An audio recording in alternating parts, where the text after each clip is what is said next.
How to get more canna lily blooms. Canna lilies make a tall, gorgeous, focal point in any garden. With broad, vein leaves that resemble banana plants and spikes of bright flowers, this plant can grow up to 6 feet tall. Canna comes in a rainbow range of luxurious color, from red to yellow, orange and white, and they bloom profusely from midsummer to early fall. They're easy to grow, and will multiply by themselves in the right climate conditions. You can also encourage more blooms, and even propagate them a little faster if you want to. Things you will need: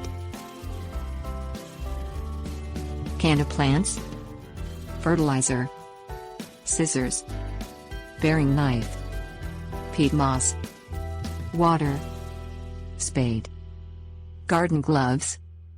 Encourage more blooms on a mature canna lily by deadheading faded flowers. Simply pinch them off with your fingers, and dig them into the soil at the base of the plant to provide more nutrients as they decay. Promote more blooms on your cannas by paying careful attention to soil conditions. Canna lilies thrive best in loose, aerated soil. Be sure to cultivate the soil several times during growing season by spading it up and breaking up any clumps. Add peat moss to the soil if it's too heavy and damp. Water frequently, but not too much, as soggy soil will cause canna rhizomes to rot. Establish a fertilizing schedule during growing season by adding plant fertilizer to the water every 2 weeks. This will stimulate more flowering, and you will see larger flowers in more vibrant colors. Thin canna lilies periodically, so that the plants don't grow too close together.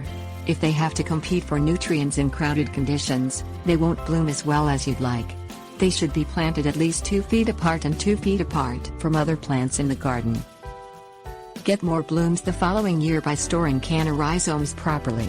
The rhizome is much like that of the iris heart, tubular roots that send out sprouts from eyes. Dig up your canna rhizomes in the fall, before the first frost. Take a particularly healthy rhizome and snap it where it's narrow. Doing this will give you more separate rhizomes and more flowers next year. Wash them thoroughly, and set them out on newspaper in your basement to dry. Snip off the stems and trailing roots with scissors, and cut out any soft or diseased areas with a sharp knife. Place them in a box with dry peat, and leave them in a cold, dark area of your basement for the winter.